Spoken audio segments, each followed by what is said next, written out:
تبارك الذي نزل الفرقان على عبده ليكون للعالمين نذيرا۔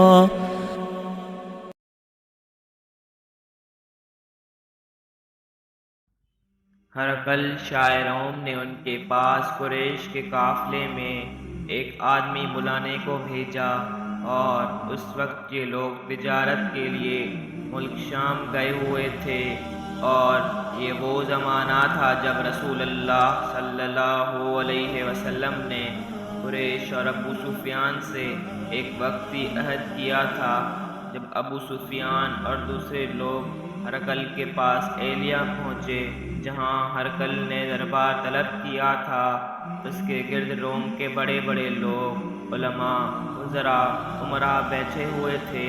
ہرقل نے ان کو اور اپنے ترجمان کو بلایا، پھر ان سے پوچھا کہ تم میں سے کون شخص مدعی رسالت کا زیادہ قریبی عزیز ہے؟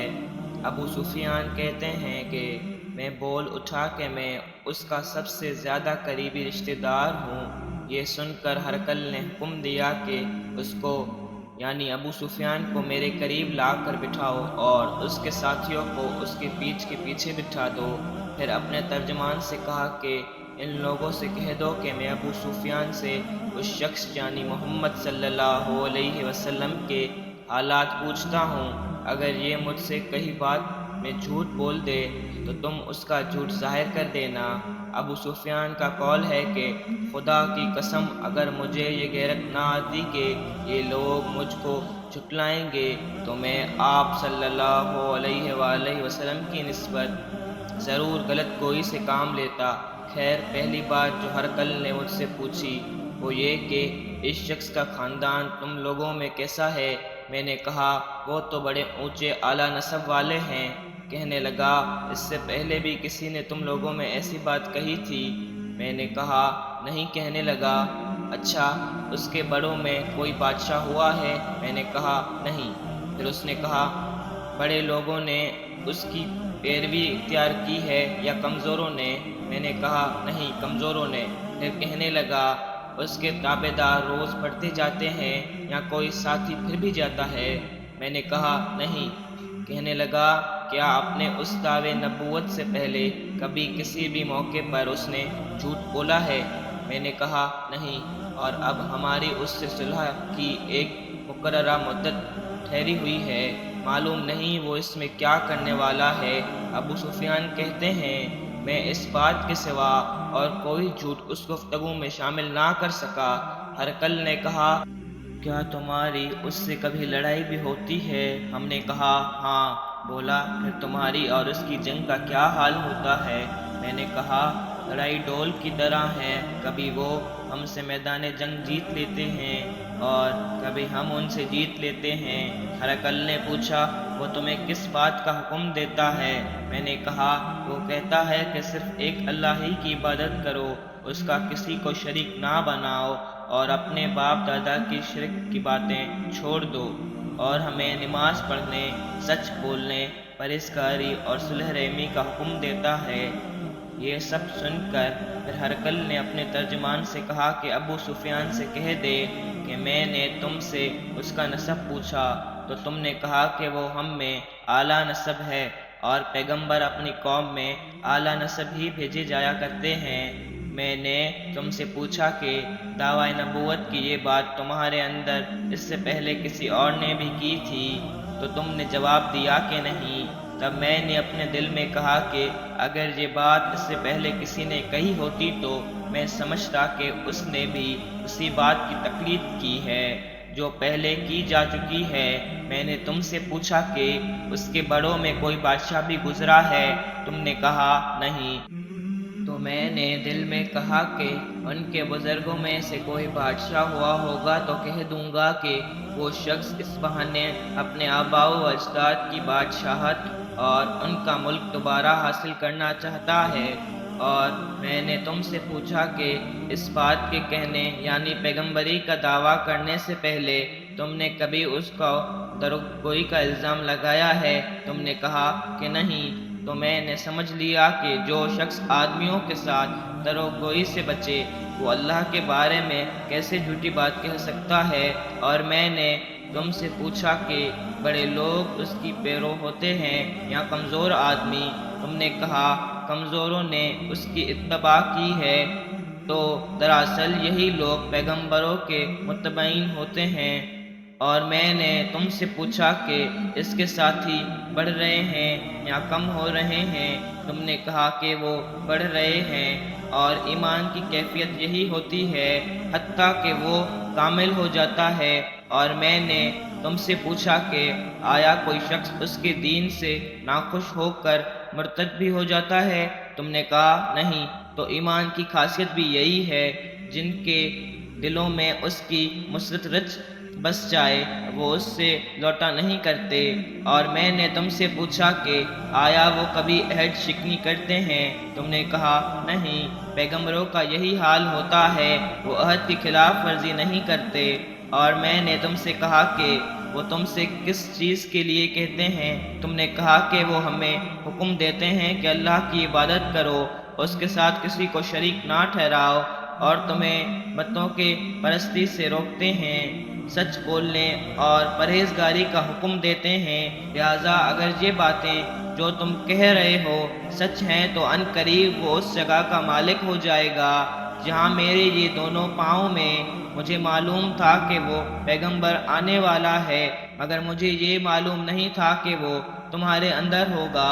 اگر میں جانتا کہ اس تک پہنچ سکوں گا تو اس سے ملنے کے لیے ہر تکلیف گوارا کرتا۔ اگر میں اس کے پاس ہوتا تو اس کے پاؤں دھوتا۔ ہرقل نے رسول اللہ صلی اللہ علیہ وآلہ وسلم کا وہ خط منگایا جو آپ نے واحہ قلبی رضی اللہ تعالیٰ عنہ کے ذریعے حاکم بصرہ کے پاس بھیجا تھا، اور اس نے وہ ہرقل کے پاس بھیج دیا تھا۔ پھر اس کو پڑھا تو اس میں لکھا تھا، اللہ کے نام کے ساتھ جو نہایت مہربان اور رحم والا ہے۔ اللہ کے بندے اور اس کے پیغمبر محمد صلی اللہ علیہ وآلہ وسلم کی طرف سے یہ خط ہے، شاہ روم کے لیے۔ اس شخص پر سلام ہو جو ہدایت کی پیروی کرے۔ اس کے بعد میں آپ کے سامنے دعوت اسلام پیش کرتا ہوں۔ اگر آپ اسلام لے آئیں گے تو دین و دنیا میں سلامتی نصیب ہوگی، اللہ آپ کو دوہرا ثواب دے گا۔ اور اگر آپ میری دعوت سے روگردانی کریں گے تو آپ کی رعایا کا گناہ بھی آپ ہی پر ہوگا۔ اور اے اہل کتاب، ایک ایسی بات پر آ جاؤ جو ہمارے اور تمہارے درمیان یکساں ہے، وہ یہ ہے کہ ہم اللہ کے سوا کسی کی عبادت نہ کریں اور کسی کو اس کا شریک نہ ٹھہرائیں، اور نہ ہم میں سے کوئی کسی کو خدا کے سوا اپنا رب بنائے۔ پھر اگر وہ اہل کتاب اس بات سے منہ پھیر لیں تو مسلمانوں، تم ان سے کہہ دو کہ تم مانو یا نہ مانو، ہم تم ایک خدا کے اطاعت گزار ہیں۔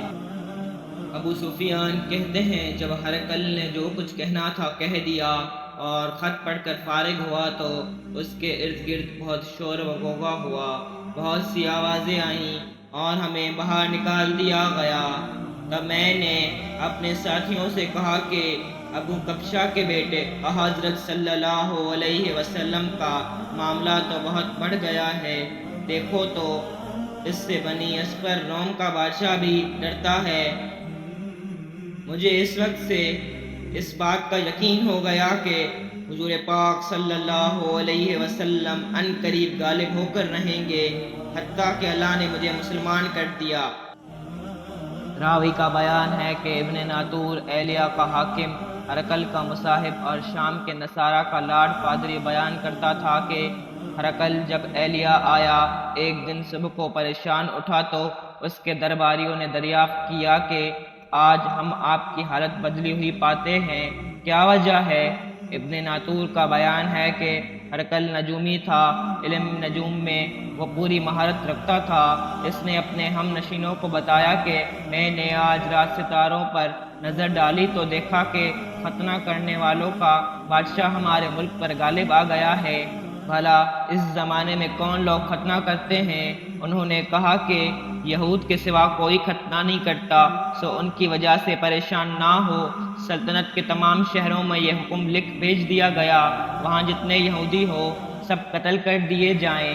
وہ لوگ انہی باتوں میں مشغول تھے کہ ہرقل کے پاس ایک آدمی لایا گیا جسے شاہ غسان نے بھیجا تھا۔ اس نے رسول اللہ صلی اللہ علیہ وسلم کے حالات بیان کیے۔ جب ہرقل نے سارے حالات سن لیے تو کہا کہ جا کر دیکھو وہ ختنہ کیے ہوئے ہے یا نہیں۔ انہوں نے اسے دیکھا تو بتلایا کہ وہ ختنہ کیا ہوا ہے۔ ہرقل نے جب اس شخص سے عرب کے بارے میں پوچھا تو اس نے بتلایا کہ وہ ختنہ کرتے ہیں۔ تب ہرقل نے کہا کہ یہی محمد صلی اللہ علیہ وسلم اس امت کے بادشاہ ہیں جو پیدا ہو چکی ہے۔ پھر اس نے اپنے ایک دوست کو رمیہ خط لکھا اور وہ بھی علم نجوم میں ہرقل کی طرح ماہر تھا۔ پھر وہاں سے ہرقل حمص چلا گیا۔ ابھی حمص سے نکلا نہیں تھا کہ اس کے دوست کا خط اس کے جواب میں آ گیا۔ اس کی رائے بھی حضور صلی اللہ علیہ وآلہ وسلم کے ظہور کے بارے میں ہرقل کے موافق تھی کہ محمد صلی اللہ علیہ وآلہ وسلم واقعی پیغمبر ہیں۔ اس کے بعد ہرقل نے روم کے بڑے آدمیوں کو اپنے حمص کے محل میں طلب کیا اور اس کے حکم سے محل کے دروازے بند کر لیے گئے۔ پھر وہ اپنے خاص محل سے باہر آیا اور کہا، اے روم والو، کیا ہدایت اور کامیابی میں کچھ حصہ تمہارے لیے بھی ہے؟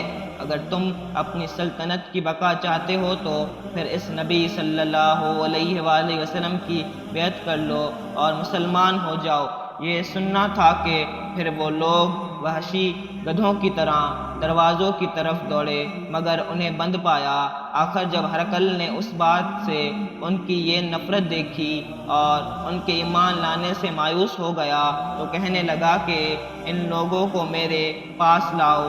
جب وہ دوبارہ آئے تو اس نے کہا، میں نے جو بات کہی تھی اس نے تمہارے دینی پختگی کی آزمائش مقصود تھی، سو میں نے دیکھ لی۔ تب یہ بات سن کر وہ سب کے سب اس کے سامنے سجدے میں گر پڑے اور اس سے خوش ہو گئے۔ بالآخر ہرقل کی آخری حالت یہی رہی۔ صحیح بخاری حدیث نمبر 7۔